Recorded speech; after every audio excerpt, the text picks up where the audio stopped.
Hey everyone, welcome back. Podcast, the movie, the podcast here, bringing you a new episode for late Valentine's Day, after Valentine's Day.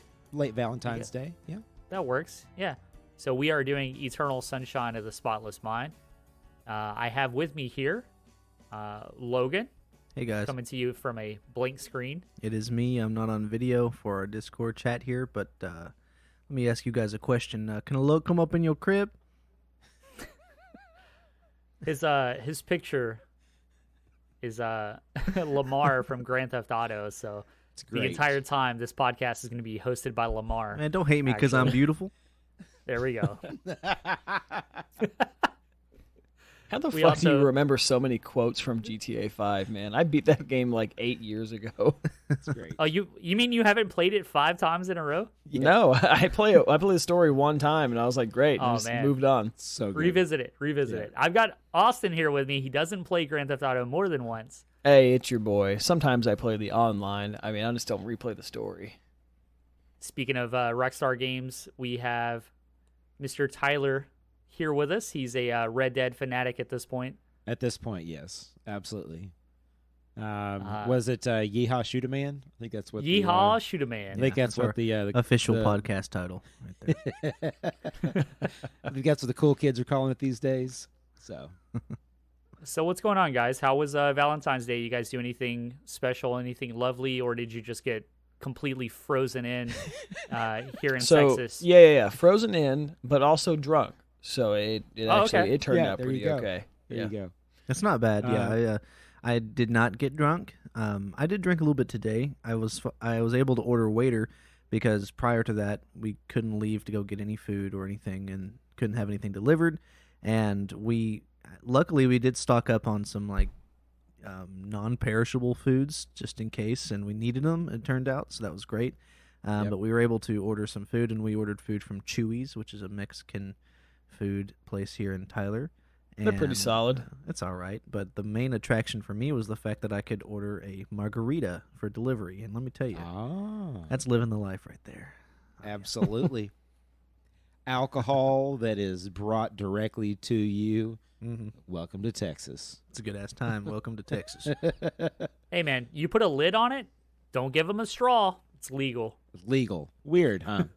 Yeah. They did. Drive-through they did liquor. Cover it, and they did not give me a straw. So exactly. That's correct. That makes it legal, dude. Yeah, that makes it legal. Legal. Yep. It means that no drinking or driving was involved while drinking and driving. They probably put Scotch tape on it as well. Yeah, they put like a if broken then report type sticker on it. Yeah. Void warranty. Very easy to get Void around. warranty on the margarita. Yeah. And it was, let me tell you, they must have known that it was rough because it was a pretty strong margarita. I think they were looking out for me. On the little description thing I put, it was like, what kind of margarita do you want? I was like, I do not care. It can be whatever you have available. I just need a goddamn drink. And they respected my wishes. There you go. I hope you tipped well. It was great. Well, nice. Yeah. So everybody had a good Valentine's or what? Yeah, I had a great Valentine's. I received a painting from my wife for Valentine's. Incredible wife. So Very classy. Very cool.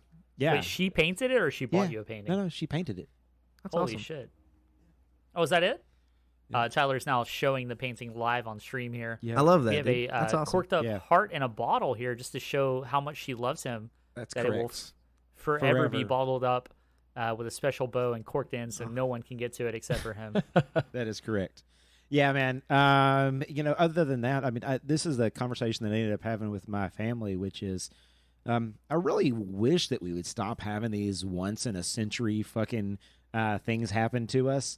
As a member of the 40-plus club, I've lived through this particular portion of my life and have never seen that much snow in the state of Texas, and it has been fun. It has been fun. The first day, I will say, it was fun. It was enjoyable. Yeah. It was Day crazy. one. We were Definitely like, oh my God, look how much snow we have. And then day 2, we were like, hey, still got a lot of fucking snow. Pretty good. And Day 3, you're like... Day 3, I was like, this fucking snow better go somewhere. Well, it's important to know that by day 3, there was a second storm that hit us. Yes. More snow and ice. It was worse. It was Snow, worse in the way that it was way more Yes. icy and way more dangerous, and in my case, way more destructive, because that was when we actually lost some of the utilities here. So. Oh yeah, and then day 4, I was revisiting this whole idea behind The Shining being snowed in. There's only so much family that I can deal with. There's only so many. There's only so many times I can walk. You're like, I'm writing a novel. Get out of here. Only so many times I can walk through the kitchen and go, still nothing fucking new in here. So yeah, it's been interesting. I'm glad that temperatures today actually got above. I think we were like 52 today, and the sun came out and it was beautiful. It was a beautiful very enjoyable day out today. Yes, definitely. absolutely. We started getting some of the streets back. So glad to start seeing some of our streets. I only got stuck twice yesterday just trying to get to an empty grocery store. It was fantastic. Worth it. Yeah, not to keep running the weather effect here, but we went to the grocery store yesterday. It's like, oh, maybe everything's gone away by now. Let's get outside. Yep. So I had probably 8 inches of snow still packed onto my truck. I had to get on some the gloves. driveway and on the road in front everywhere. of my house and fucking our everywhere. bed. Yes. The bed of the truck was literally packed to the back of the bed. Like, correct. I don't know. I can't do math. 50 pounds worth of ice and snow in the back of my truck. I said, hey, this might actually give us more traction. Let's just keep it in the back of the truck. How'd that work out for you? So leaving the parking lot, immediately turned sideways going into the highway. I went, oh, God, we're dead, as I turned. The old lady was like, the old lady was like, no, we're good. I straightened it out, got up to the red light, and I said, maybe we should have just waited until tomorrow. And, we made it to the grocery store. The parking lot was completely just in the mix of, like, ice, liquid, slush, trash McDonald's cups packed into the ice. I step out of the vehicle and it just immediately just sinks to my ankle, just nothing but dirt water. And I'm like, oh, I have an infection already. Rip, dude. Dude, make it inside. That's I'm like, my hey, maybe experience as well. Yeah. Hey, let's go get some stuff for sandwiches. We can survive another few days. No Zero bread. No bread. bread. No sandwich meat. Yeah, you should have. meat. You should have preemptively No went. eggs. That's what we did. Yes. We went. I think it was milk. last Hey, no eggs. last Saturday. We ended up going, or maybe it was Monday, like because it really started that night, and we were able to go to the store here, and it was okay. So I just didn't. I'm not smart. So I went Friday, and I was like, hey, let me go get some beer. I'll go get a 12-pack because that's what I do on Fridays and Saturday and Sunday and Monday. But anyways, I go Friday, and I'm like, hey, let me go get some beer. It's just shoulder to shoulder. Like, there's no pandemic. Like, there's nothing going on. I didn't even think about it. Oh, there's a goddamn winter storm coming that's going to freeze us in and shut down the economy. I didn't think about that, but everybody else did. And so I'm in line for 35 minutes with people just stacked full of buggies, full of groceries. I'm in line with, like, some tortillas and beer. Yeah.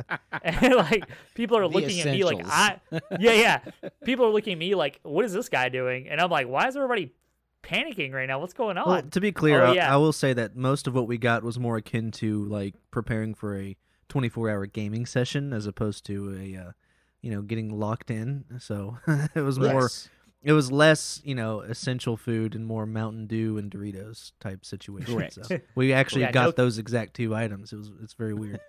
But yeah, it was a good time. And I'll tell you this, all the winter snow made me want to visit a movie because I watched a whole lot of movies during this time, luckily, so I was able to do that. And I'm sure you guys, I'm sure you've seen it before, but I thought it was something we could talk about as a little transition here. I watched The Day After Tomorrow. Okay, yeah, because it's it's kind of in that vein, just to kind of absolutely art imitates life type situation. That's pretty bad. It's a bad movie. I'll have you know, Logan, I've never seen that movie before, but I know it has to do with ice. Shocking. It wouldn't be Podcast the Movie, the podcast without Austin saying, I've never seen that one. There you go. It's it's shockingly bad. Yes. Not necessarily if you are Wrong. familiar with Roland Emmerich, because he tends to make Wrong. wrong. Wrong. No, it's definitely bad. It's so goddamn preachy, and I actually like agree with what it's preaching about. But even I'm like, Jesus, guys, could you be any more clunky and just ridiculous with the fucking dialogue? And the story is just doesn't make sense. Like, why does Dennis Quaid feel like he has to? What's he gonna do if he gets there? Like, he's trying to walk, presumably from D.C., where he was meeting with the president, to New York.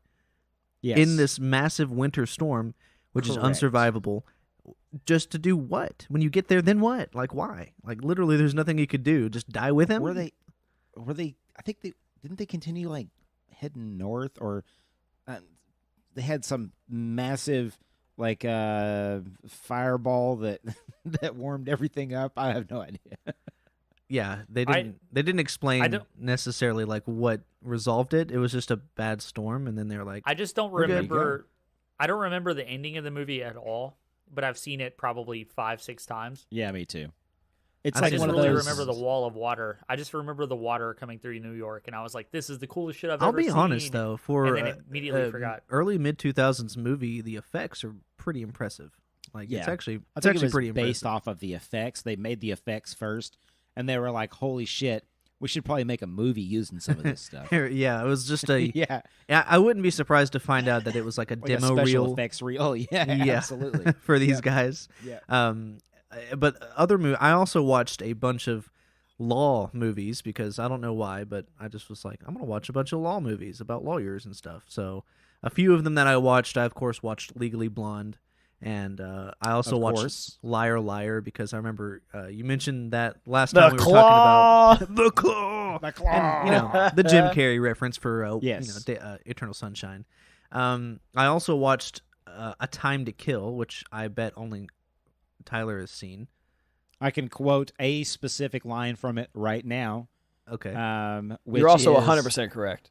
Which is, of course, I'm glad they did. I hope they burn in hell. That's Samuel L. Jackson's line from that.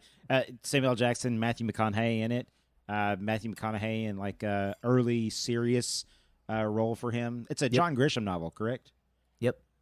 Yeah. Can I get real quick? Can I just get any of the listeners out there to go back and give me a tally count of every Samuel L. Jackson impersonation that Tyler has done since episode 1? Because I think that's maybe 6, 7. And then I need you to rate them on the scale of offensiveness.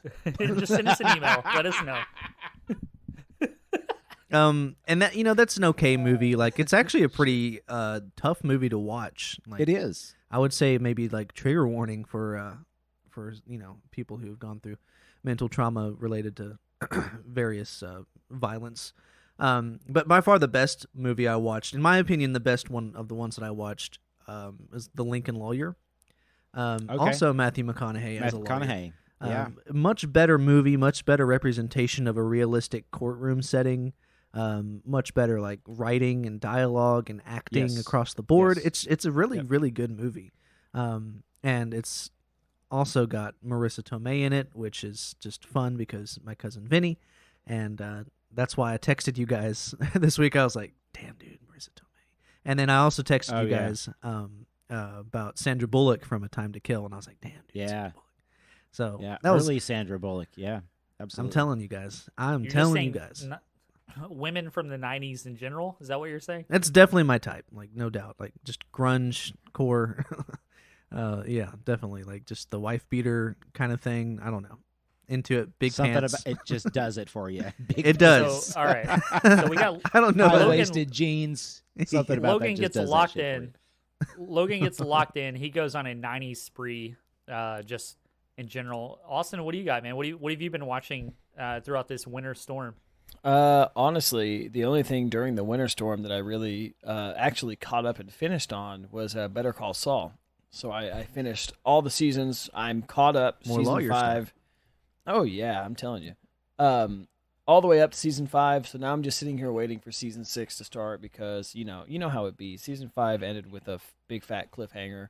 So I'm just waiting it out. But other than that, I just watched, the movie that we had to watch this week, which I'll have you know that I don't know that I didn't know anything about this movie when I went into it. Had you never seen it before? No, I've never heard. seen- Oh yeah, you're right. Yeah, of course. This is I not knew- an Austin movie, okay? Well, that's the thing. I've heard the name of the movie before, but the problem is that's all I knew. Like you guys said the name of it last podcast, and I've heard of it, but I didn't know anything about it. I didn't know the story. I didn't know the actors and actresses that were in it. Like I didn't know anything, and that's kind of how I like it sometimes. I kind of like jumping into them 100% blind, and I didn't read the synopsis or anything. I didn't watch any trailers. I just watched it, and That's awesome.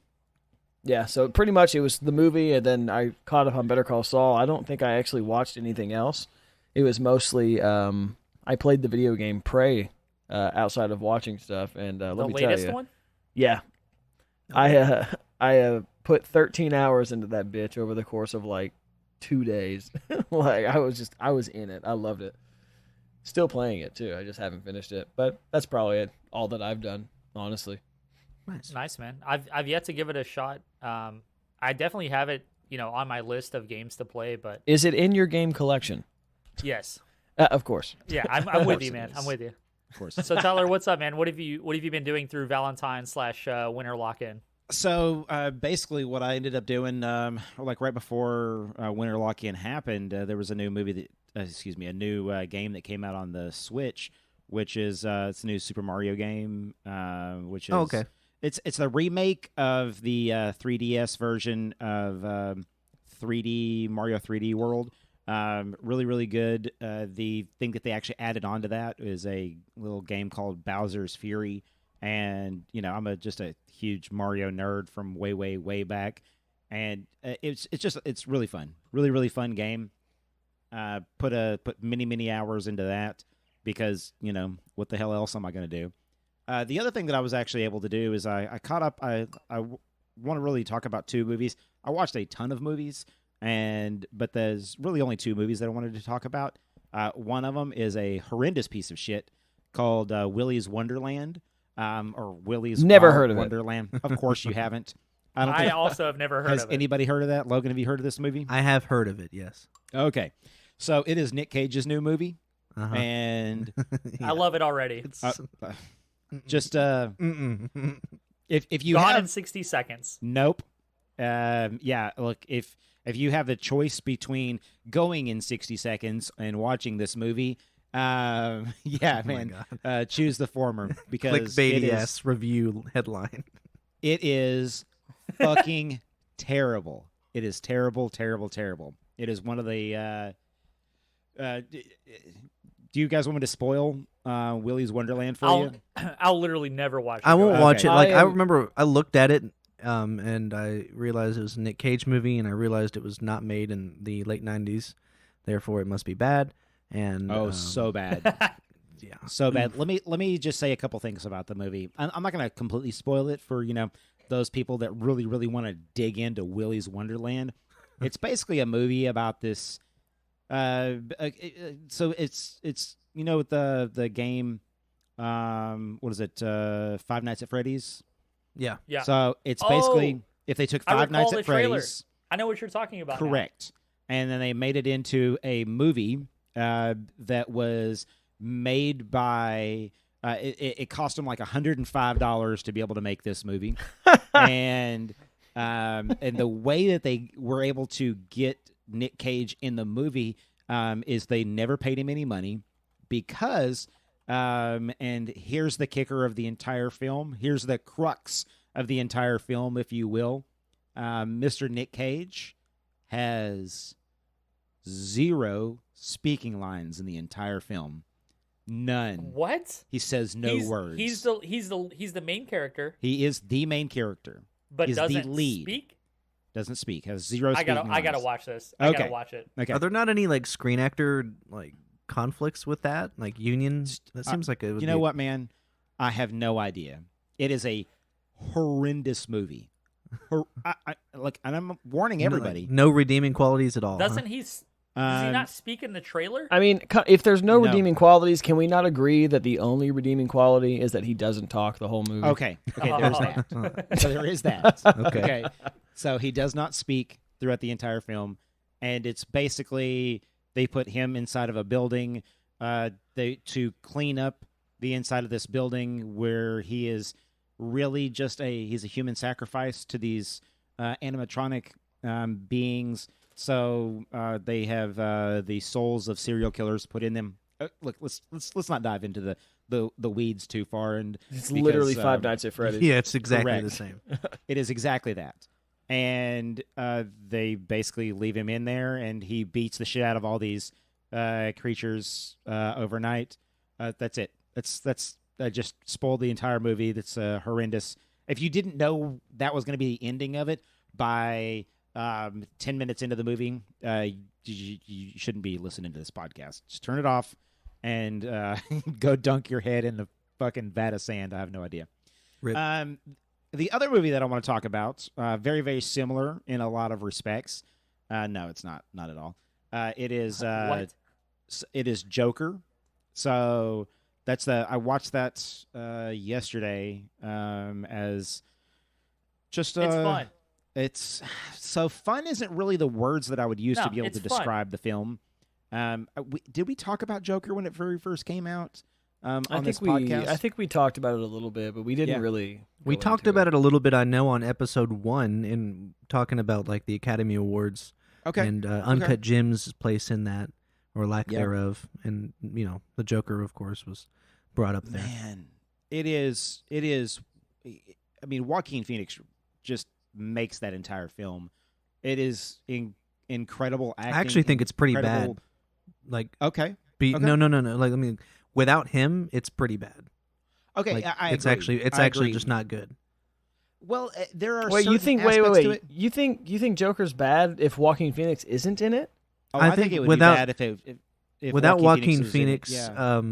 being able to do what he did in that movie, I don't think the rest of it really holds up. I don't think it has a lot to say. I mean, I think maybe it does, but it doesn't do it very effectively. Like it's Well, I mean, so it's kind of it's playing off of this idea of a remake of a movie called Taxi Driver, which Austin, you have not seen. Wait, no, Taxi Driver. Yeah, I have. I remember Robert we De talked Niro. about it. Okay, Yeah, because I alright. told you it felt like it paralleled Joker like a Yep. lot. yeah, it I'm does. not Like, saying that. It does, and and it's the reason why they use Robert De Niro at the end of Joker to pay homage to the source material from which they derived a lot of the content from. So, it is a very brutal portrayal of a guy losing his mind, and what Joaquin Phoenix is able to actually do with that character it's incredibly brilliant. It is incredibly brilliant, his portrayal of it. And it's one of those where I was actually listening. The reason that I started watching Joker is because I listened to an interview with Quentin Tarantino. Is Edgar Wright interviewing Quentin Tarantino? If you're a film nerd, you'd really, really like the interview. It's on Empire's podcast, and he goes into talking about this subversion of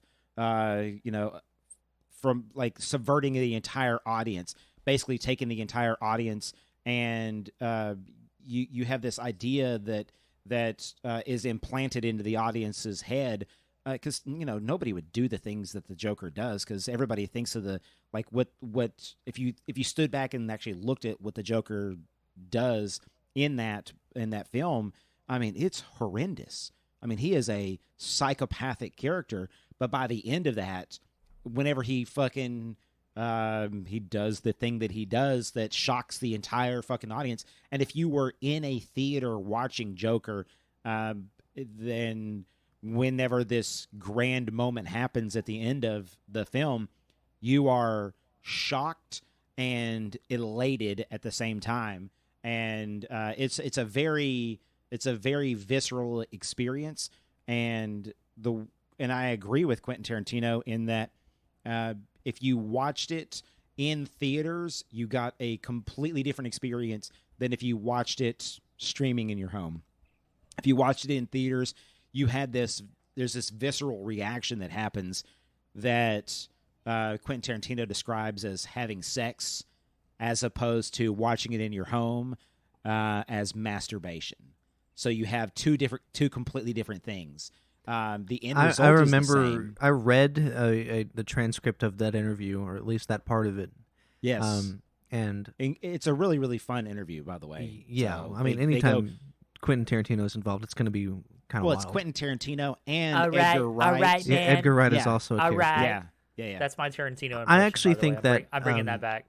Joker, watching it alright. like by yourself is, I think it's, I guess I would say more immersive, which is usually the exact opposite of what you would say watching it by yourself compared to the theater.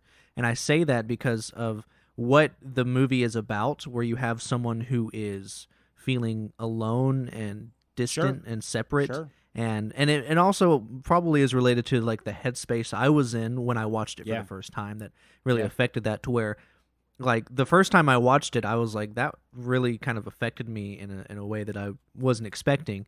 Yes. And in later viewings, when I was a little more critical of it, is where I started to form like some of my issues with it. But I actually think that watching it, at least, I think that now I'm not saying it's the best way, but I do think that you should probably watch that movie by yourself, just like in a enclosed space, and just experience that in a different way. Like trapped in on like a super snowy day, and Yes. you can't get out of the house. And That would be all you want is the accompaniment of other human beings. Yeah. I agree. Or a pandemic Um, that's lasted a year. Weird. Yeah, I mean, my main problem with it, and I don't want to sound preachy and everything like that, but I do think that the way that it handles this idea of a link between mental illness and violence is a little, what's the best way to say it? Not great, I guess. It's the only way I can think of it. Careless, maybe, or something like of that nature. Like it seems to kind of blah blah that part of it without putting much thought into, like what specifically about Arthur Fleck, that's his name, right? I'm not Correct. Yep. What specifically about him makes him become violent, as opposed to people who suffer from a similar thing as he's suffering from? Because it just seems to be kind of anti people with mental he's health. psychotic. He's psychotic and very sociopathic, and he's got a lot of issues. But that's like what I mean, makes a serial killer a serial killer. Yeah, So, I think he becomes that as the Joker, like at maybe the very, very end. I think psychopathic, he doesn't really become that, because, and that's the other thing, a lot of what happens in that movie is not necessarily his direct doing. He's not actively manipulating people to think his way and to wear the mask and to do these things. It's just he finally, just kind of becomes himself and realizes that he has this power to, when he's behind with the paint on and everything, and he becomes someone else, and people latch onto that. But it's not him preaching this. Like Joker, as portrayed in other movies, like The Dark Knight, definitely psychopathic, definitely like clear cut, without a doubt. Just this lack of empathy and things like that. And of course, there's things like that in Joker, but I just think that there was an opportunity to be more, I guess, educational or advocative of people with mental health, as opposed to like this negative tone that it took. I don't know. That's just my view of it. And I see you shaking your head. Portrayal of it. Yeah, I love the portrayal of it, and it is just. I mean, from the standpoint of a documentary, of course, it's not a great documentary, but from the standpoint of an entertaining film that kind of explores this idea of this person going mad and becoming that person that is the Joker, that is the psychopath. Yeah, that's two different lenses though, so you can't really absolutely compare, like, I agree. I mean, I'm sitting on the sidelines here, even thinking like if you watch this movie without any understanding of who the Joker is as a comic character, as a Batman villain, and you watch this movie as Joker, the movie, nothing to do with Batman. Like, I think this movie is very strong, and I like, as an example, my girlfriend knows nothing of Batman lore or Joker. She's never even seen The Dark Knight Rises. Like, she knows nothing. We watched this movie, and she thoroughly enjoyed the movie. She enjoyed the take on, like, mental health issues, and she enjoyed, like, the fallout that he experienced through not being able to get, like, access to a doctor, not being able to be taken seriously, the humiliation he suffered. Like, she talked to me about how this movie seemed to kind of represent a side of society that doesn't seem to be represented, but she had no idea that it was the Joker. Like, we watched this movie together, and I was like, yeah, this is, it's a movie about, like, this bad guy named the Joker. She honestly just doesn't put it together like, oh, it's the Joker for no Batman. Point of yeah, absolutely. Yeah, and she enjoyed the movie. So, like, I think, for people that maybe don't give a shit about comic book movies or heroes or anything like that, this is one of those movies that is in that space that can stand alone as an individual film that maybe some of us are coming at with an angle of, like, oh, superheroes, oh, villains, like, Christopher Nolan movies. But as a standalone film, Joker, if they could have called him anything else and made the same movie unrelated to Batman, I think this movie still would have done just as well, if not better. I agree. Yeah, and just to clarify, I don't want to say it's a terrible movie, because, like, the music in that movie is amazing. A lot of the shots, like the bathroom scene, really, really good. There's a lot of good stuff going on with it, but I do think that Joaquin Phoenix carries it in a big, big way. Oh, absolutely, he does. For somebody, look, Joaquin Phoenix, he deserved, like, Oscar nominations and Oscars, from before this movie, and for him to, I guess this is kind of it's time to recognize Joaquin Phoenix for his contributions that he's made to film throughout the years. So I don't necessarily think that this is, like, the best performance that he's ever given up for a particular film, but he does. He does all of the heavy lifting by himself for the entirety of the film. Watched it again. If you guys haven't seen Joker, definitely watch it. It's worth the watch just to get to the end. Yeah. The end is the end's a motherfucker. And Just watch letting it you know. alone in a dark basement. Well, guys, to kind of steer us out here, Yeah. We kind of recapped everything. You guys want to get into Eternal Sunshine? Absolutely. Kind of go over a few things here. So I just want to point out, watching this movie, there's a scene where Mary Jane smokes a joint. First of all, stop. She's hanging out. You know what? Hey, before you start getting too in depth, I just want to make it known that I was so happy at the amount of like well-known actors that were in this movie that I had no idea. Oh shit! I was like, is Wood. Is that the bitch from Titanic? Oh my god! Yeah. Like, is that what the? They kept coming. I thought it was great. Yeah, it's great. I mean, this is for me. I think this is a defining movie of the early 2000s, if not like one of the greatest representations of the 90s, the thousands. Mm-hmm. This is a better Scott Pilgrim. Somebody fight me right now. Send me an email. Clementine is literally just Ramona Flowers from Scott Pilgrim. Oh my gosh! And we're gonna take this take on it. Yeah, it's my hot take right here. Yeah, this is an adult version of Scott Pilgrim. All right, I'm done.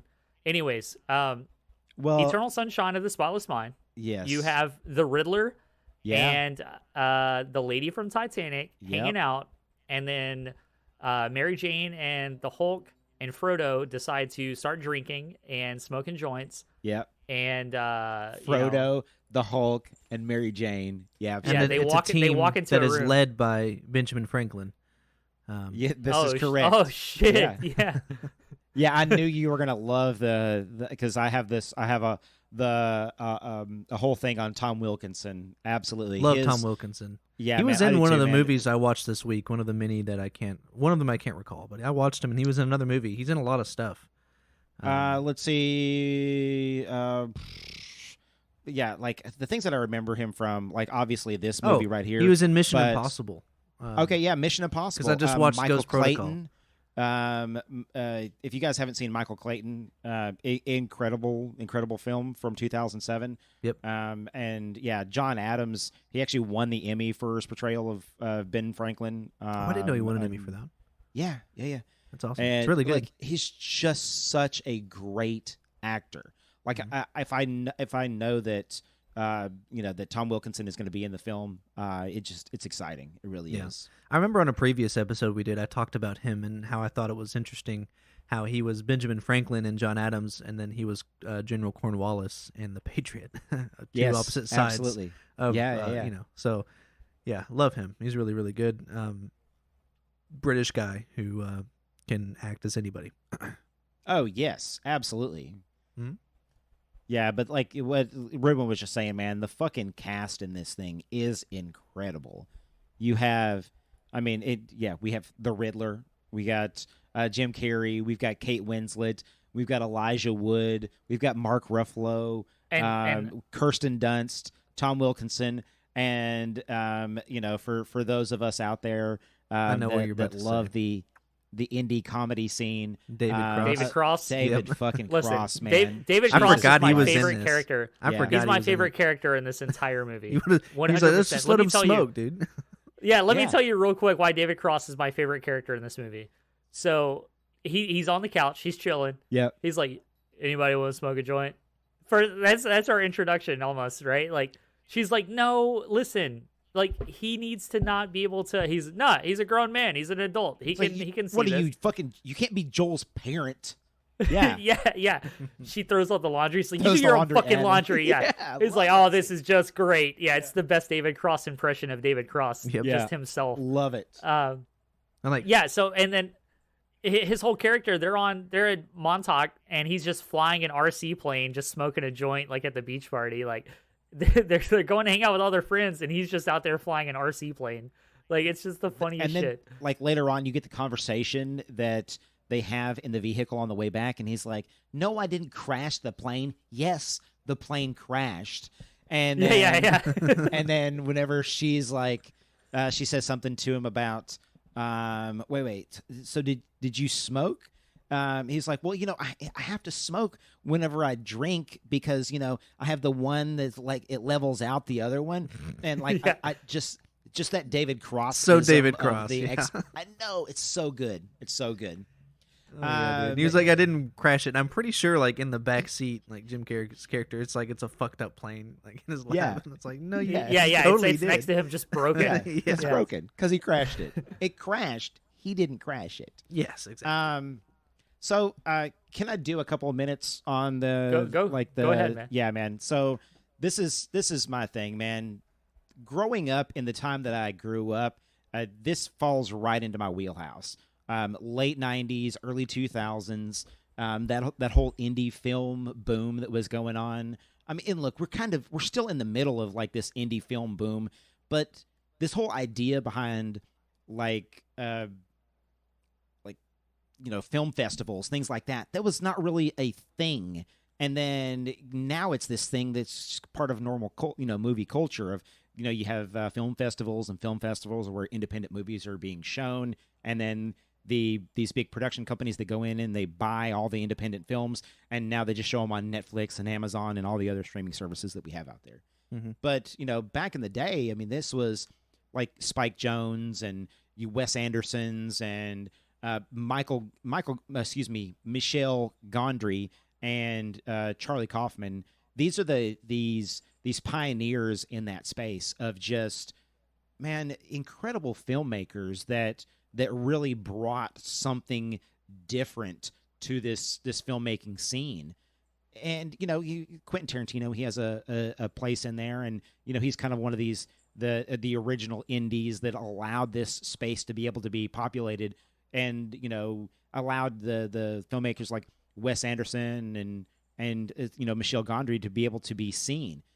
And then like Michel Gondry and Spike Jonze, those two filmmakers in particular, they come from this they made music videos. So they're the big music video guys. So every music video that you saw during the late 90s, early 2000s, if you were into, Beastie Boys or Daft Punk or REM or the Rolling Stones or fuck, man, any of the music that was being made at that time, if you saw a music video, Spike Jonze, I mean, he did the, what was the Beastie Boys Sabotage. I mean, you have so many of these great little films, little mini films that were made by these filmmakers. And, then you have a filmmaker that's like Charlie Kaufman. And Charlie Kaufman is kind of the glue that kind of holds this entire film together, that kind of holds this entire industry together. And he's kind of like the connecting point between, especially like Spike Jonze and Michel Gondry and, just this idea behind making super, super weird, introspective, not really for a whole lot of people, but, like this movie specifically, Eternal Sunshine, it's one of those movies that if you have seen it and you don't like it, I can't really trust your opinion about a lot of things.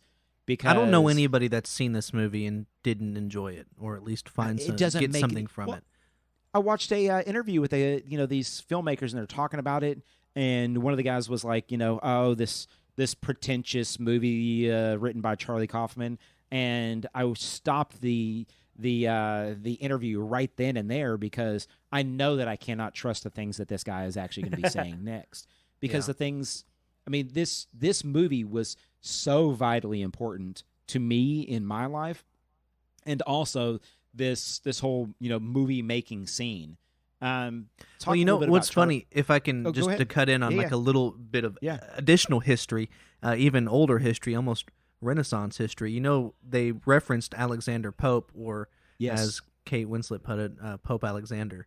And Pope Alexander, where they got the name of this movie in the quote, "Eternal Sunshine of the Spotless Mind." As an English nerd, I just thought it was interesting that you talked about how they thought it was very pretentious, and I get what they're saying. Like, this is one of those artsy, avant-garde type thing, but that doesn't make it bad or over the top. It's a fucking great film. It is, and it's just interesting because Alexander Pope, who wrote the poem that's quoted from, he's the second most quoted poet or writer in general in like the book of quotes that she was talking about, behind, Correct. Of course, William Shakespeare. Like, there's a lot of the sayings that he wrote, that people still use today as like sayings, but a lot of the people in like the Romantic period following, the Renaissance period where Alexander Pope was writing, looked back on his work and were saying it's overly complicated and it's super, super rich in its vocabulary and it doesn't relate to the modern person. So I just thought it was interesting that, that they thought that he was pretentious in the way that some people think that Charlie Kaufman's films are pretentious. Exactly. Yeah. Absolutely. So it's almost like there was a built-in fuck you to that in a way. I don't. Well, and so, a little bit about Charlie Kaufman. So the way that this film was actually made, Michel Gondry had this idea, got the idea about this film from a conversation that he was actually having with a friend who was in a band that they had, this French band that they had called Wee Wee. And they were having a conversation about, if you could erase memories, and then the person that was in the band with him said something to the effect of, I would go back and I would erase this relationship that I had because it was just a terrible relationship. And whenever Michel Gondry got into like making film, they make a movie. He and Charlie Kaufman make a movie together called Human Nature, which if you haven't seen it, oh my God, what a fucking weird film. And it's actually I want to say it is Charlie Kaufman's second film that gets made, and it is Michel Gondry's first film that actually gets made. Being John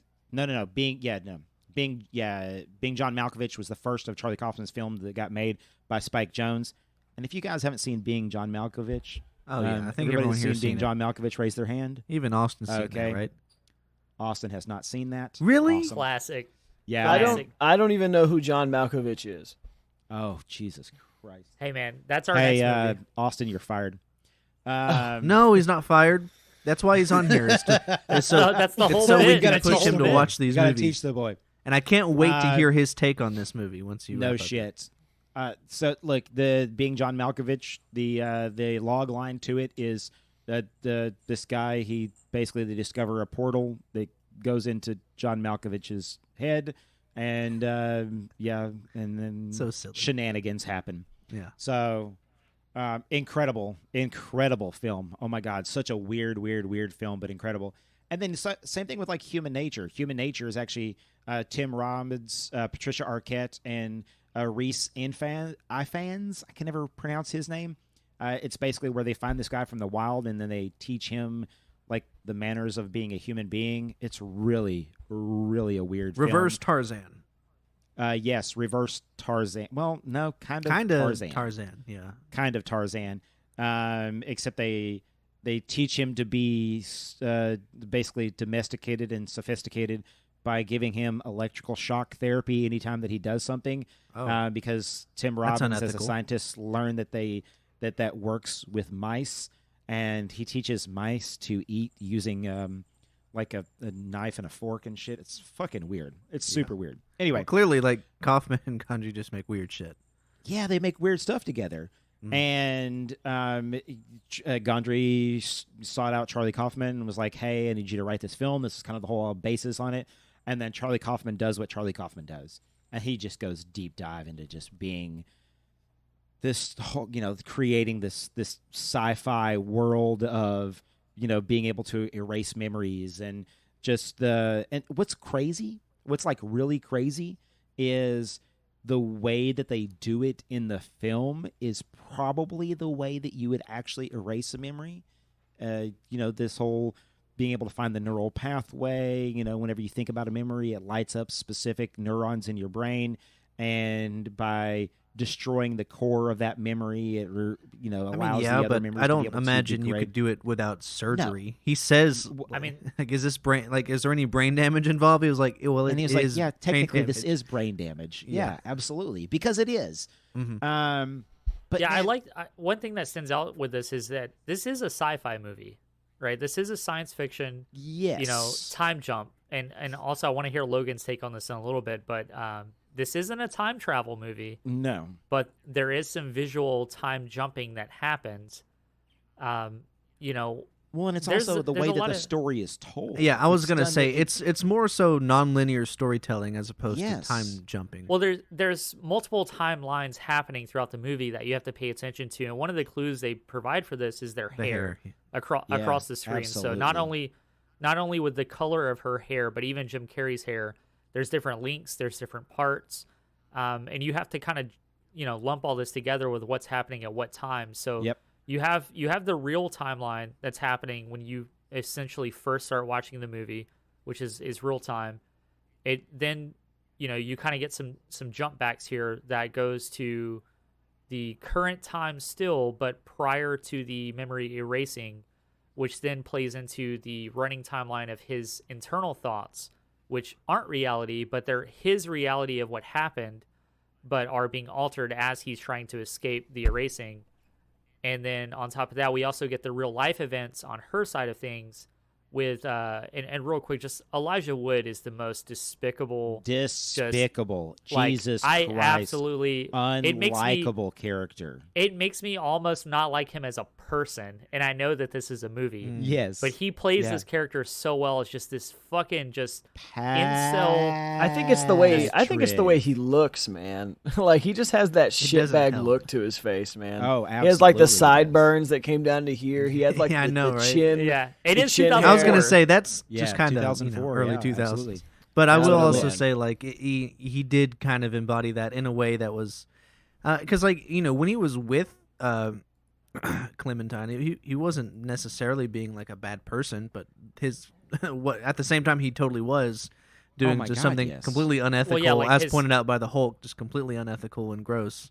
This whole idea behind like he stole her panties. Weird. And he uses Joel's books and his paintings and all of his drawings and he shit. places himself in her memories to create as these memories. Yeah. It's almost like God, being John despicable. Malkovich. It's so fucking It's creepy, almost like dude. that. Yeah, absolutely. Yeah. And I hate to take over kind of in the hosting here, but I really would like to hear Austin's take on this. Yeah, go for it. Absolutely. Well, shit, I don't know what you're expecting. What did you like about the movie? Yeah, kind of give us Okay. your, What did your you rundown dislike? on the Well, film. what did you dislike Just about go on the a. movie? I want a Tyler style rant. I want to hear everything.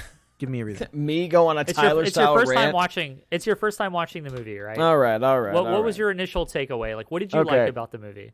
So, firstly, I know we probably talked about it last podcast. I did not realize that Jim Carrey was the lead actor. Did not. Maybe we talked about it last podcast. Completely slipped my mind. Didn't even think about it. One of the things I mentioned to Tyler today that I really, really appreciated about this movie is as I'm watching this movie, not one time did I ever sit back and think, "Oh shit, that's Jim Carrey." Yeah. Like the whole time, like that was fucking Joel Babish. Like his acting to me, like I'm so used to him just being like wacky and crazy and just off the wall. Alrighty then. Yeah, And, like, absolutely. And then he's in this movie and he's like unrecognizable to me, like in terms of acting. So I mean, I really fucking love that shit. Yeah. I could be wrong. This is probably the second movie aside from Titanic that I've seen Kate Winslet in. But I thought she was really good too. Like, Yeah, and she's maybe a really She's a world she's a class good actor. actress. Like she's Yeah, absolutely. and yeah, she's really, really good. And honestly, she's better than I expected her to be honest. But another thing that really stood out to me was the transitions between the different memories. Like there's that one scene where they're in the library and he's talking to her in that the was one of the library. best ones. Yep, and he's like walking towards the door, and then it transitions into that house, like, and he just sits on the steps, like he just Yeah, came out of the love that memory and shit. sat down. Like it's shit like that. That movie pulls off really, really well. Like the whole time, me, Adam, and Hannah were watching it. We were all out loud. We were just discussing and guessing like where the movie would go. And I really appreciate like thought-provoking movies that make us want to talk during it. Like we're all comfortable just sharing like our opinions, and I have to give Hannah some credit because I mean she called out the Elijah Wood like secret love of the life thing. Like she called that shit like super early on, and I was like, that sounds good. I just don't think that's gonna happen, and it's exactly what happened. But I mean, there was a couple things that I thought were kind of a little bit weird, but also like in a way a little bit charming. Like when he's like a kid again, but it's like Jim Carrey under the dining room table. Like Oh, it's like, yeah.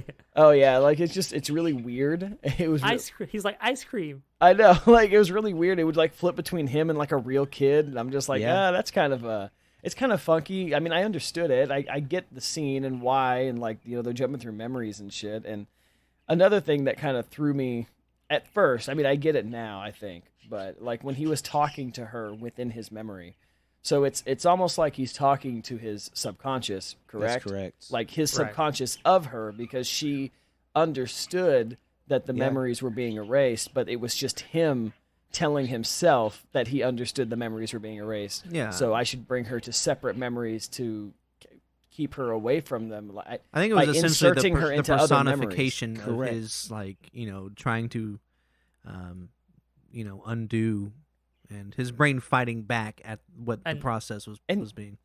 And in the movie, like even up to like the very end of it, like when they hear how they feel about each other, like even after like however long they were together, like when they hear the tapes, like I don't say this a lot, but it's oddly beautiful. Like at the end when they hear each other just talking so much shit, but both of them still absolutely want to go through it all over again. Yeah. Like I thought that was some sweet ass shit. Like I was like, man, I didn't expect this movie to make me happy, but man, it did it. Yeah. Like, with When with she all was the like, shit "I'm just going gonna on. think you're boring, and you're gonna do this," and he was like, "Okay." He's like, okay. Let's fucking. I know, do right? it. She's She's like- like, That's so Okay. adorable.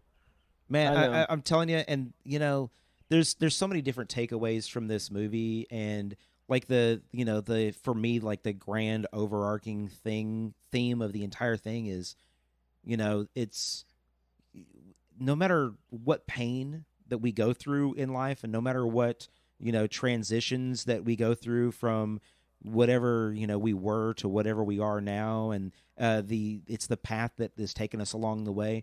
And you can try to hide from it, and you can try to bury it down, and you can try to forget about it. You can do all of these things, but it's the pain that you have from these things that actually creates the character that you are, the who that you are.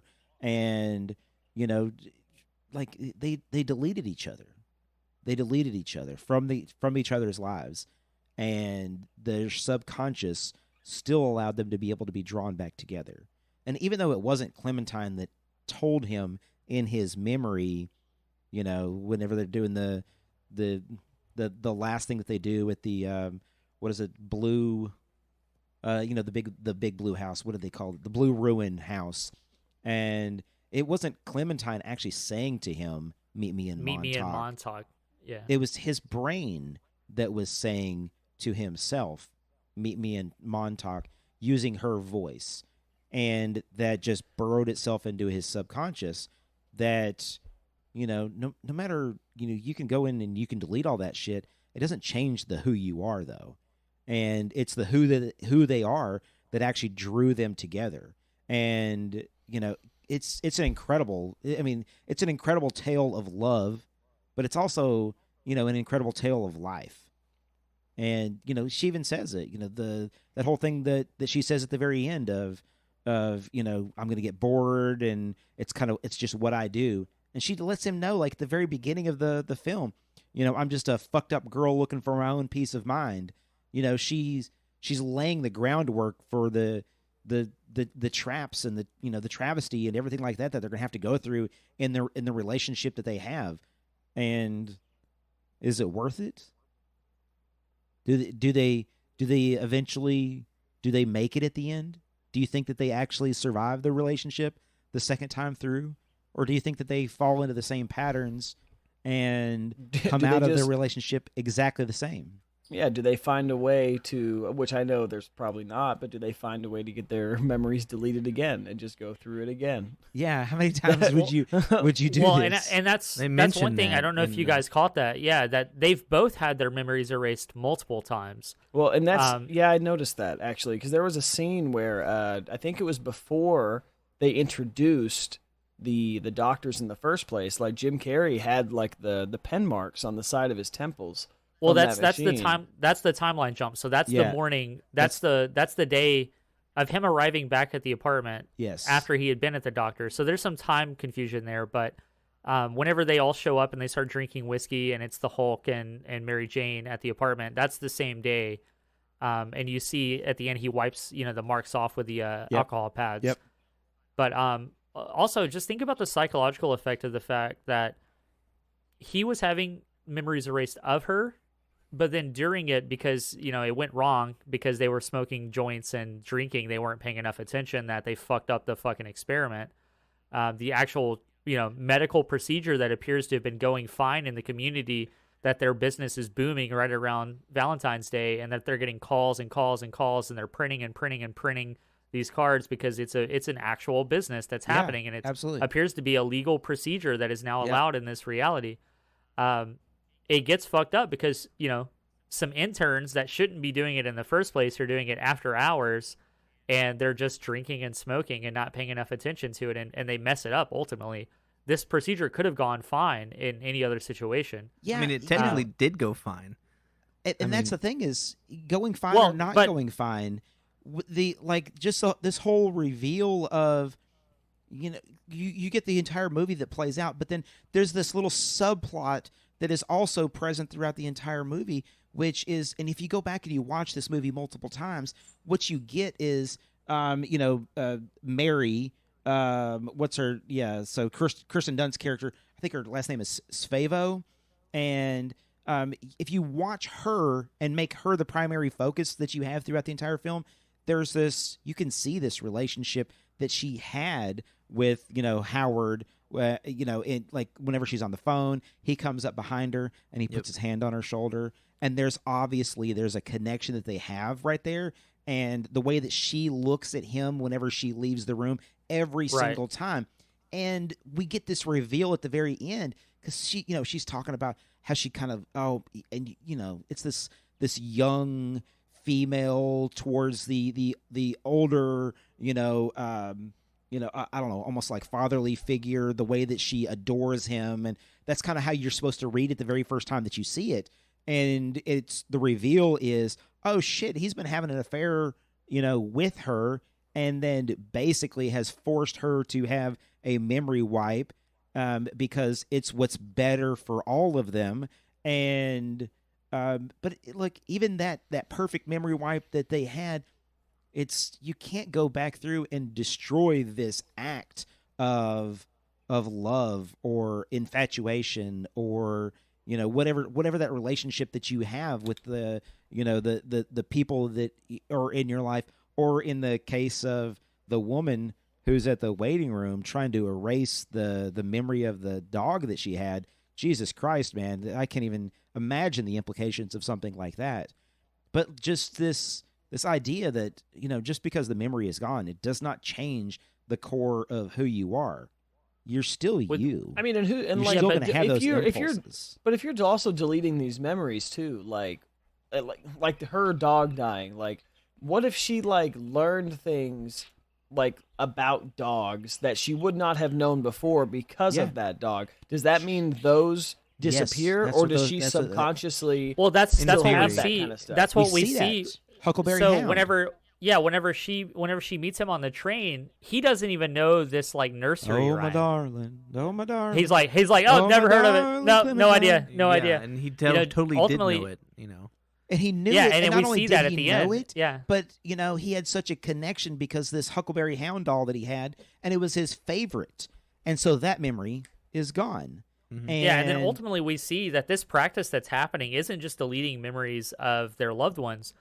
I mean, in the subconscious there, he's hiding her away in memories she shouldn't be in, and those memories are being erased. He's losing his childhood. He's losing his teenage years. He's losing these years that she's not even involved with because the connections they have in their love, it reminds him of things in his personal life she was never a part of because of the things they've talked about or the way they've shared their lives together. Every little thing about her reminds him of himself growing up. And so his memories that she gives him are being deleted as well. So one weird thing about that to me is that ultimately when they come out of this, he doesn't even really know his own childhood in a way, some aspects of it. Yep. And the same would go for her. Like they're erasing not just each other, they're erasing their individuality of who they are their and how sense they of got self, there. And you wonder about the underlying effects of that, down the road, the beyond idea just of getting not knowing, deleting that those people, humiliation. Yeah, absolutely. And all these other tertiary skills or whatever that you may have picked up along the way that are gone now, and wouldn't make sense. They give out, let's say it was something related to the job. Let's take, for example, Kirsten Dunst's character and him. First of all, that one makes the most sense for it to keep recurring since by proximity they're right by each other, and you said, Tyler, their just personalities are going to attract each other in that way, or whatever it might be. But yeah, what if in theory he would have to remove all of her expertise or knowledge on how to conduct that business and how to work in that practice? Wouldn't those have to go as well? And then you could argue, well, he didn't actually want to do it either, so he kept some of those in, and that also kept her coming back. There's a lot of creepy stuff with that too. How much did she know? Did he know just to take these specific memories away, but maintain these so that way, that's he guarantees it's going to happen again because that's ultimately what he wants to. I don't know. There's so many different ways you could think about how this would work out. It's such an interesting concept. Yeah. Well, and coming across looking up some details about this movie, I did find back in 2016 that they're supposedly working on a TV show based on this movie that kind of seems to be in limbo. So I think that would be interesting if that ends up playing out. It would be interesting, but I don't know how far that they would have to stretch something like that out. It's called WandaVision. Well, I mean, it's not even. It's not even that. There you go. It's called WandaVision. Yep. I don't know, man. I don't. If they are making a TV show for it, it's one of those things I don't think is necessary. I think the movie does so well interpreting all of that. I don't think there needs to be a I TV agree. show. Well, one of the interesting things about this is that it's an original story. So Yeah. it's not like Yeah. it's I know. based. It's not like it's an interpretation or adaptation. It's not based on a Yeah. previous so work it or was anything like made that. with the intention of being a movie, and that's it. Yep. So, Yep. I don't really know how that would work. I don't think it works as well when it's an original movie. I an mean, original idea. even if they decided to like follow the life of other people, maybe not even in a relationship, like just I don't know, like a leader, like a president or something, where they're erasing the memory of something that happened or someone who got tortured or whatever the case. I just don't think it would work as well. I mean, they can prove me wrong all they want. I would love to see that. But I just don't think it would work and mesh as well as this movie did, especially with the specific actors and actresses they had all within this movie. Mm-hmm. Definitely. I don't know what story they could tell that would be more or even evenly as interesting, like without being repetitive.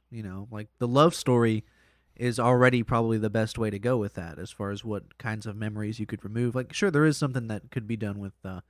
That could be done with like mental health or trauma or things like that you could do, but I don't know for sure if those would necessarily be more interesting or more like would lead to more questions as far as what would it actually look like and what can you actually do with the possibility of deleting memories, and you can see where at the end of the day in this movie it's not necessarily what they wanted. At least Jim Carrey's character necessarily didn't want it. He was trying to actively stop against it. And does that happen with everybody else? I don't know, man. I think he wanted it. He wanted it for sure. But I think him going into his own mind and reliving the memories as they were being removed is what convinced him that he had to, stay. Like he didn't want to lose them. He wanted I would to remain say himself. that's a possibility.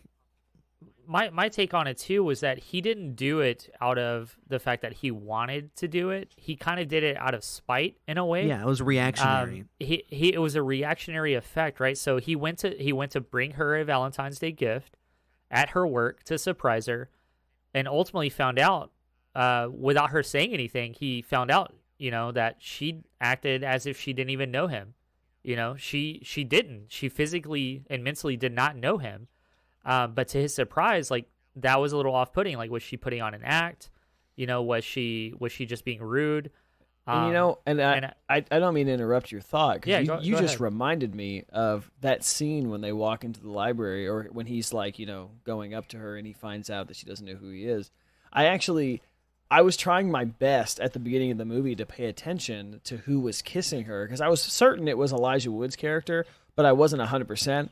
So when he kissed her in that frame, like they hid his face behind that, that plastic thing. You get like just his eye. You barely get anything. Like his face Yeah. comes in and then he's gone. But then when the memory comes back later on, the detail of like him turning him around and it was nothing but the back of his head, because Right. that's all that he saw whenever he saw Elijah Wood. Because it was a memory.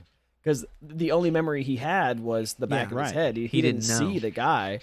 Like, Exactly. just that little detail I thought was, like, stuff like that was all over the movie, but that's just one of the ones Yeah, I and I think that's the reactionary effect there, is that he goes to bring her this gift for Valentine's Day.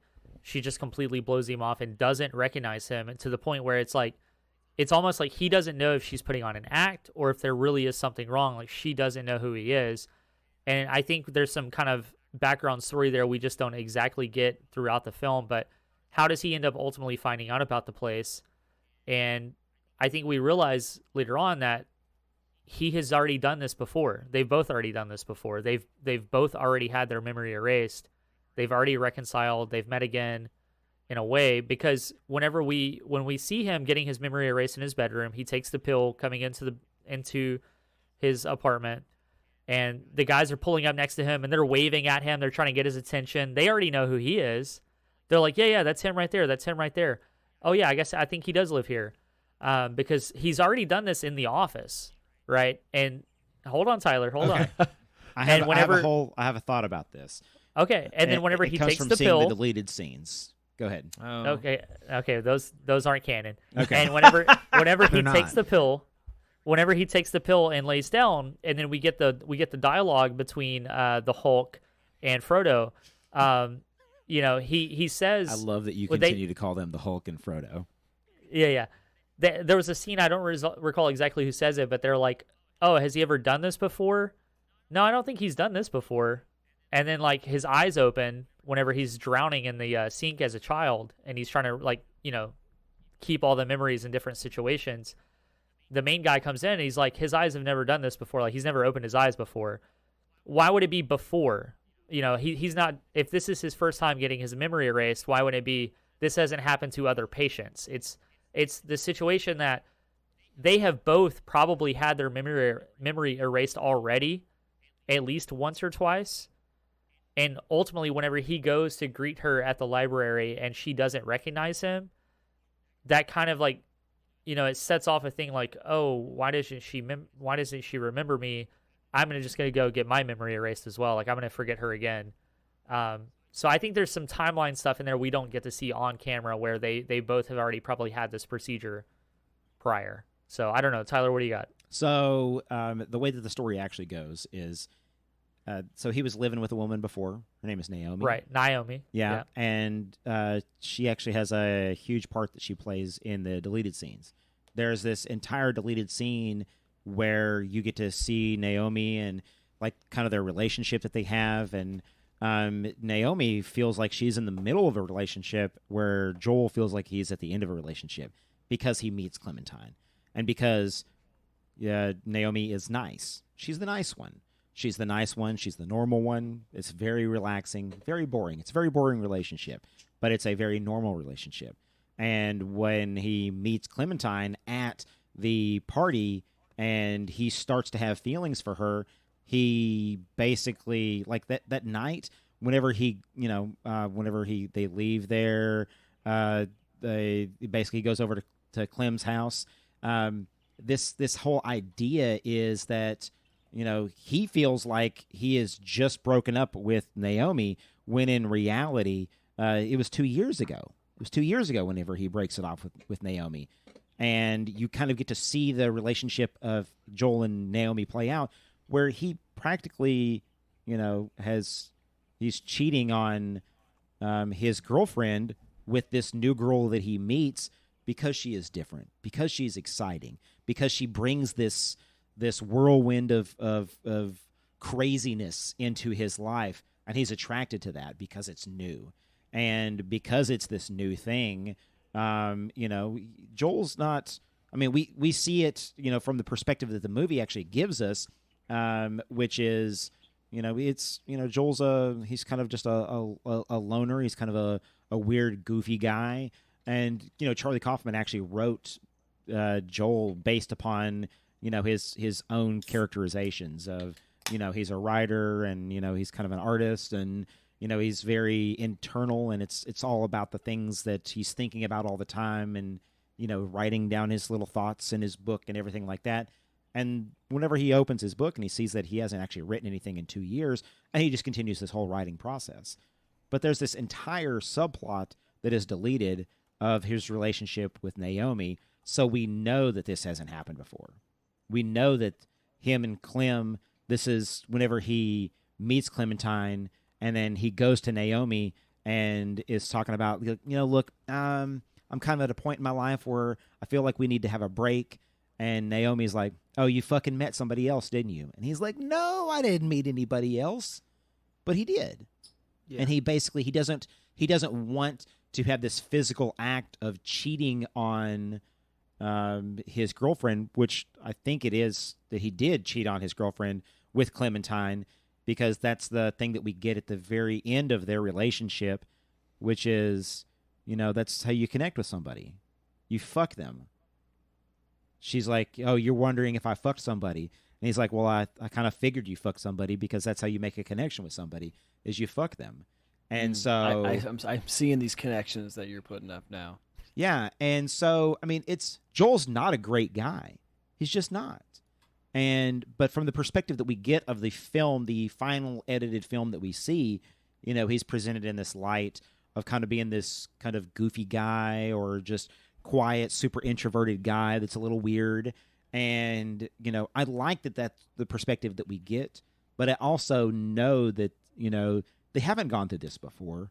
This is the first time that either one of them has done anything like this. And it really fucks her up because, she did it as a whim. She deleted him as a whim. And that really fucked him up because she's like, how dare she do that? How dare she do that? And then the only reason that he does that is because David Cross presents him with the card. And he's like, fuck, man, he needs to know. And then he finds this card and he goes to Lacuna and they know who he is because they have already done their shit with Clem. They've already deleted Joel from Clem, so they know what he looks like. They know, their relationship, everything like that. So they know who that character is. And whenever he comes in and he throws a fit, and, Dr. Howard, he's like, oh my gosh, we need to, okay, we'll go ahead and squeeze you in, but, we're not going to be able to do it up here like we're doing the lady who's deleting her dog. We're going to have to do this in your house, and it's going to kind of be an after-hours thing, and, we're booked up, around the clock, being that it's Valentine's, and everybody kind of wants to, forget this terrible relationship that they had now that it's Valentine's and they're lonely again. I mean, there's a lot to this movie about the emotional impact of the relationship that you have and kind of how it ties everybody together, but also fucks everybody up at the same time. And when somebody decides to make that motion of moving on, and that other person wasn't ready to move on from that relationship yet, there's a couple ways that you can do that. You can delete that other person from your life, or you can meet the new person, and then you can make that new person this next step in your relationship that you're going to have. And, it's a very, very, very interesting look at, both sides to that coin. Yeah, I think that it makes a great point of saying, maybe this is not the best way to handle this situation. Fuck no, it's not the best way to handle the situation. Maybe you learn and grow as opposed to... Yeah, you learn and grow. Literally just... You live through the grief. You feel the grief. And then you learn from that, and you grow, and you become a better whatever it is. Or you go down a fucking crazy suicidal pit, and, you sink in the drain. But no matter what, it's this idea of, you have to be able to get past this to be able to move on in your life.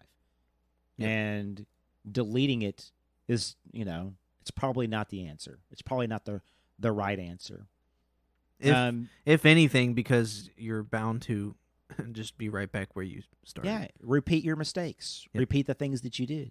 Mm-hmm. A couple things that I really wanted to point out, and I know that Austin was talking a little bit about this, about like the transitionary effects throughout the entire film. The thing that I want to really say about that is most of what we see is, there's almost no CGI that's involved in the entire film. Almost all of it is done practical or in camera or through hidden doors or forced perspective or, continuity editing. There's so much stuff that Michel Gondry actually does in order to be able to capture these things and work with his team. Because, ultimately we have to remember that this is still an indie film. Whenever this film was made, I was looking up numbers on this thing.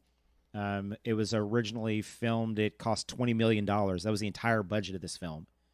And then it brought back $74 million at the box office, the U.S. box office. Nice. And it was a very, very critically successful film as well as financially successful film.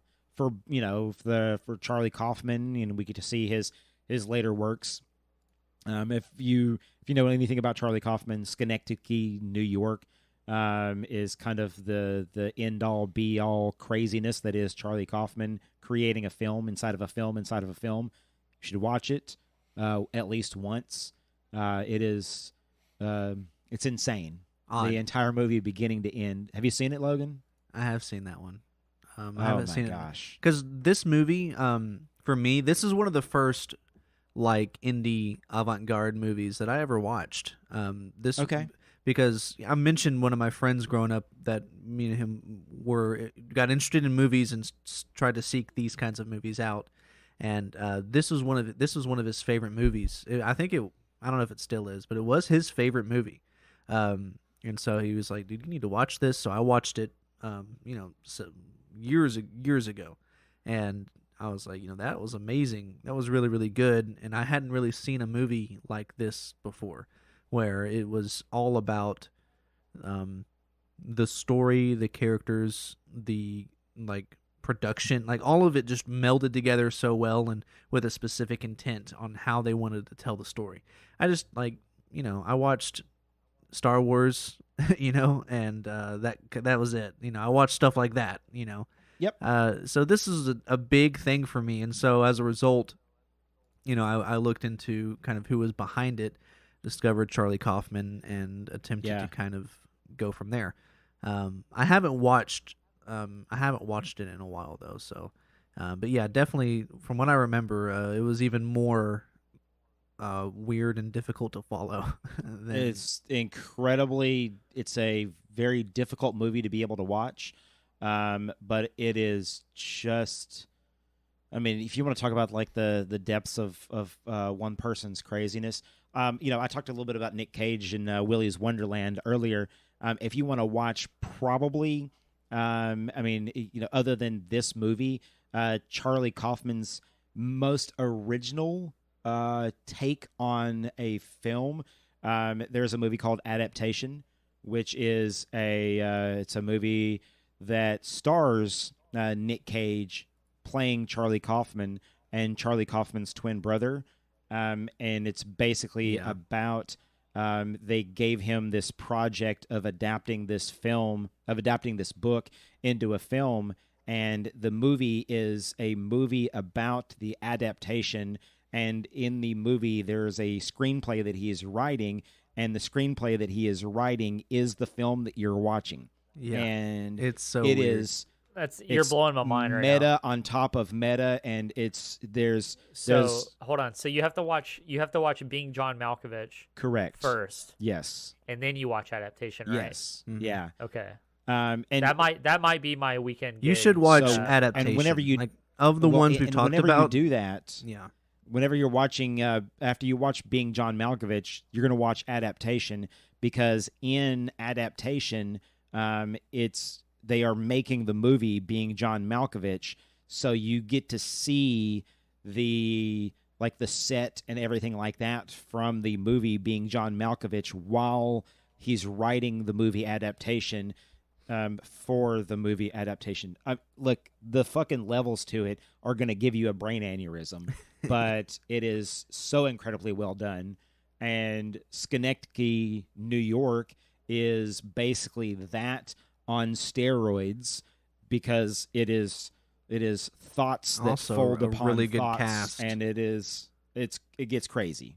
It just gets crazy. Another Philip Seymour Hoffman, right? Yeah, Philip Seymour Hoffman. Yeah, that's the only one I remember from that. I don't know, but it seems like there was other pretty good people in it, but that's the only one I can remember.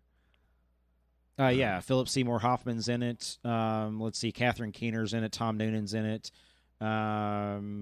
Who else? It's a cast of characters that Charlie Kaufman has worked with in the past. It's a very brilliant film. If not, it's like there's levels of genius to a little bit of all of Charlie Kaufman's work, but there's also levels of just utter insanity. And I think that genius and insanity kind of genius and insanity are bedfellows. So they live right next to each other, and they're so easy to be able to cross one into being the other. Charlie Kaufman, Michel Gondry, and Michel Gondry, he hasn't done a whole lot of other films beyond Eternal Sunshine of the Spotless Mind. And then same thing with he's done a shit ton of video shorts, Jesus Christ, and music videos and things like that. It's that's his love. That's kind of the thing that he is known for. And then same thing with Spike Jonze, but with the mind of Charlie Kaufman. Just if you want to ride down the crazy train, watch a bunch of Charlie Kaufman movies back to back to back to back. It's awesome. I love it. I recommend it. It's very much in the vein of because actually I remember when I was watching this, I was like, this is very Tenet-y in some ways, Sure. and and it's the also way that it's told. very Memento-y in It some is. ways as well. I can imagine because this is Memento came out only a few years before, and probably while they were writing it, it came out. So I can imagine if it came out while they were writing this, that they were probably like, Charlie Kaufman freaked out, and he I believe he freaked out, and he was going to pull out of the movie entirely. He was like, I'm not going to do it. And then they started talking about it, and then they like started weaving this story that they were going to create. Yeah. That's funny because that makes sense. Because I would have done the same thing. Like, dude, we can't. Of course, it's the same. We can't do this. It's very similar.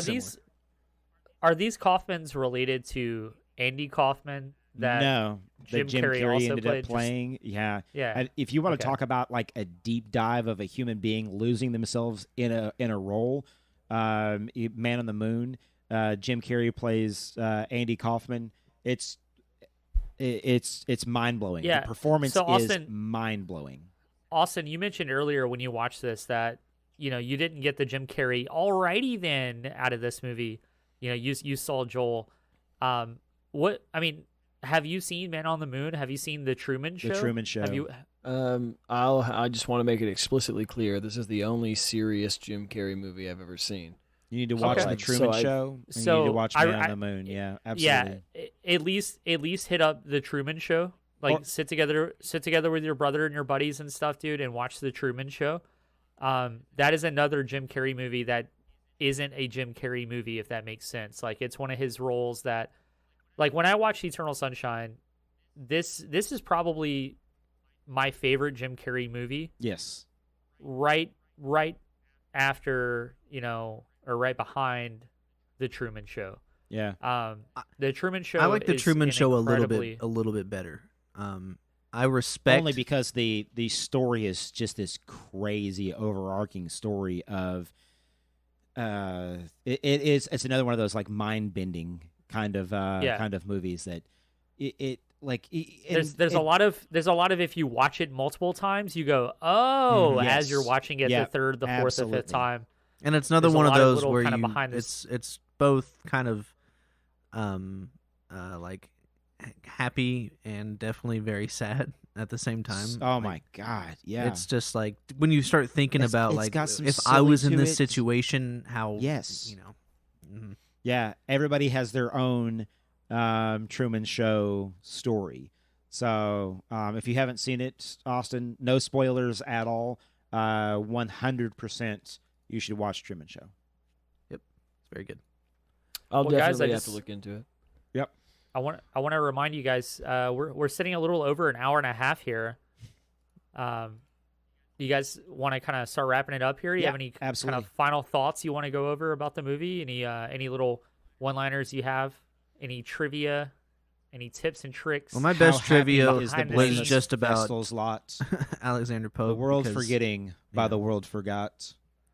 Eternal Sunshine of the Spotless Mind. Yeah, I whenever they quoted that, I was like, oh yeah, that's my shit.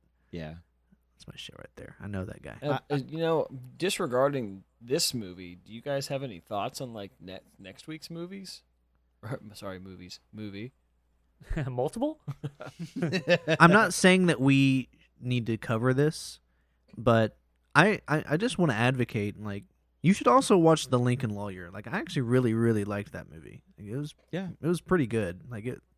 I was expecting it to just be like a whatever. But it's actually really, really good. Like I don't know.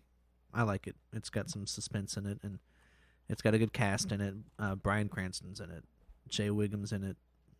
Michael Pena, John Leguizamo, Josh Lucas, William H. Macy. There's so many good people in Great cast. Great cast. Even freaking Tracy Adkins is in it for some reason. But you know what? Whatever. He does an okay job. He does an okay job. He does an okay job. Yeah.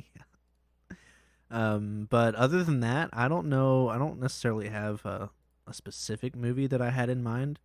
You guys have anything like what we should do next? I've got nothing. I was going to say, I appreciate, the deep intellectual films like Eternal Sunshine. If it's okay with the rest of the group, we should do something a little bit more uplifting, something a little bit more fun. If you want me to make a suggestion. Yeah, go ahead. Goodfellas is great. It's a great film. All right, I've seen it. I have the 4K UHD. Not I'll really watch what that he was again. looking for, though. But no, I know. what I was thinking is something more along the lines of like maybe like Indiana Jones. Ooh, that's a big one, though. We have It's a big one. If we start that, we got to go through the whole. We got to watch. We got to watch the Crystal Skull. You want wanna to start Should we with the start with Crystal Crystal Skull and work backwards? No. Let's not. Oh my no, God! No, If we let's start not with Crystal it. Skull and go back, then Oh we're my gonna lose God. all of our listeners. I don't believe that. I think Crystal Skull is Crystal. Look, you guys are all wrong. It's a great Indiana Ugh. Jones movie. Looks like we need to do Crystal Skull to get this settled. Oh really? Oh, Oh really? I think it's We're- 3-1. I don't think there's anything to settle. All right, you guys watch that. I'm watching the Truman Show. Just run parallel. Every line will be parallel. That's just a suggestion. I was just thinking something uplifting, and those movies always make me happy every time I watch them. So What about I say those movies What minus about, fucking Temple of Doom. The Incredibles? And- Because I don't know. Oh no, we're doing Pixar I now. don't know. Oh man, We haven't done Pixar films. no. I watched we have something on not. Disney Plus. What was it I watched? Was it Soul? No, I didn't watch that. It That was a really good movie. You haven't Soul watched is it yet? You're a Oh, musician. Oh, What do you I didn't even mention at the top of the show. I watched the original trilogy of Pirates of the Caribbean. For some Oh, okay. Oh. I'm telling you guys, I watched But there's like so nine, many there's goddamn like 9 movies. movies. There's 5 actually. Oh, I don't I just know. mean like the And the- first 3 of that story. I didn't watch the Yes. Stranger Tides, the shitty ones after that. I mean, I've been I playing think Sea of Thieves. I mean, you're right. The original trilogy is the best, but I still think the 4th and 5th movie are okay. I don't think they're that bad. They're fine. They're okay. It's just more of if you like, no, Jack Sparrow, whatever. You get more of that. I mean, it's really if you just want more of the same. If that's you what want the more 4th Jack and 5th movie Sparrow, are. that's what you get. Granted, They're not that bad though, but they ended the last one with a cliffhanger like fucking dicks, and then they're like, "Oh, actually, we're gonna remake the franchise." And I'm like, "Why the fuck would you do that?" because Like, why- Johnny Depp is not allowed to be Jack Sparrow anymore because of issues, domestic issues. So yeah, you're not getting any more Jack Sparrow.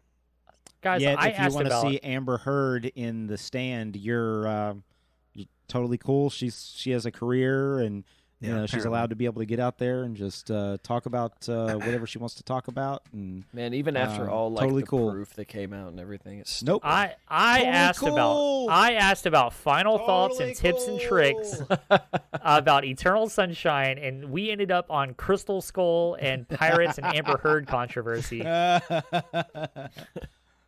Shit. okay. guys, listen. Well, is there any thoughts on what next week's film should be? We could always just Not at all. figure it out later. That's also true. Hey, if somebody wants to email us in the Ooh, meantime, though, I just saw let us one know. on Disney Plus right now, The Princess Bride. That would be pretty Oh fun. my God. Hey, I actually I watched that fucking recently this love past that year. movie. I do too. Yeah, it's very Uh, good. It's I love Yeah, my lady, so inconceivable. much. my lady suggested we watch it, and I thought it was pretty good. I enjoyed it. It was funny. It holds up. Yeah, It's definitely got my it's a God, it period holds piece. up. Yeah. Yeah, It's a period piece for sure. It has its moment in early 2000s, but I enjoyed it. Yeah, and I just watched Wesley in Liar Liar. So oh yes, yeah. he's The in that. claw. Yeah, and they're like, no, shut the hell up. Yeah, it's like no, that's Yeah, you ain't Jim Carrey. Let's be My honest. yeah. so my last wrap up for Eternal Sunshine. I just want to point out for any music fans out there that also enjoy this movie. There's I say older, they're still together. There's a prog rock post-hardcore group named Circa Survive, shout out, that released an album called Juturna that features a few tracks that take inspiration and are based on scenes from Eternal Sunshine. So Circa Survive's debut album, actually, they have a track called Meet Me in Montauk that is a 14-minute long track with about 9 minutes of silence. So it's the ending song where they have a little intro, silence, you're like, oh, the album's over, and then a hidden track Okay. right at the end. So Circa Survive, debut album, Juturna, I would recommend for any fans of Eternal Sunshine. Play through that album, maybe I don't know, I haven't done this yet, but get some Pink Floyd action and maybe, I don't know, Play it with the play movie. the album at the same time as the movie. Let's see what happens. I've never done that. Interesting. No. Just thought of it. You want But, to talk about the soundtrack a little bit? Beck actually does a really, really good cover of "Everybody's Got to Learn Sometime." What a Gen X hipster. Man, I don't hate Beck. I mean, there's a couple songs that I kind of jammed. I kind of hate Beck like as a person, but his music's fine. good Look, music. if good you go- music. I Go don't on know. YouTube. I don't know anything about him as a person. Go on YouTube and type in Beck music videos and watch 9-hour compilation of just Beck music videos, There and you you're like, go. oh, this makes sense. It's Yep. yeah. It's Yep. And if you want to know what I'm He's the- referencing, he's very inspired by people such as Tom Cruise, John Travolta. he's the proto hipster of 1996. Beck is the Gen X futuristic I can't explain it. He doesn't even make music. He literally makes noise, Yes, and every album is a different noise. Yeah, that is a very, very accurate way of being able to describe Beck's music. That is correct. You are not Hey, wrong. I'm watching the Where It's At music video right now. So far, Yeah, it's what All I right, expected. Now play Two turntables and a um, microphone. play Mike. Wait, what's his name? Fucking Mike Mira's BMX for PlayStation 1. yeah, and the entire album is just Beck. Yeah. But yeah, guys, so Eternal Sunshine, The Spotless Mind.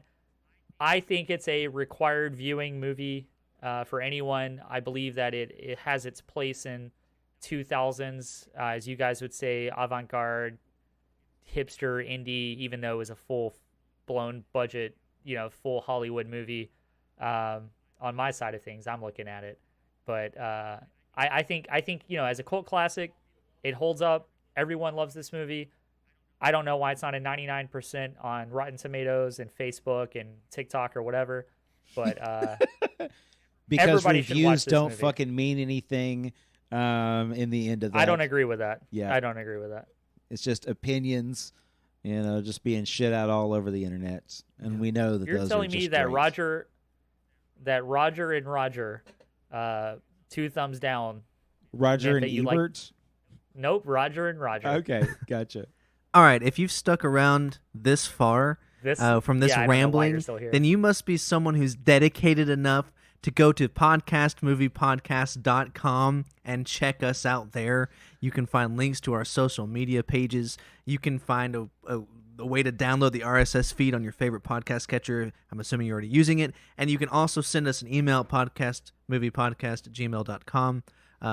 If you want to, follow us on Twitter, we're there at Podcast Movie Podcast, right? On Twitter, that's what it is. Yeah, Podcast Movie Pod on Twitter. Yep. we And, should get more active on socials, guys. Yeah. Podcast Movie Podcasts on the old Facebooks as well. Beautiful. And And there's one picture on Instagram. there is. Hell yeah. Oh, and for all of those people that are out there in the YouTubes, every one of our podcasts is going to be available on YouTube as well with a still image, and you'll be able to actually listen to the podcast. That's a great idea. And with subtitles. So I don't like that. oh, it's weird, man. It doesn't It's work weird. very well. Not very well at all. It is Not with my accent. With hilarious. those, Yeah. those Texas boys. Yeah. All right. I'm out. See Hey, you guys. Let's wrap it up, guys. I got to go to bed. All right, guys. See you later, Bye. guys. Later. Have fun.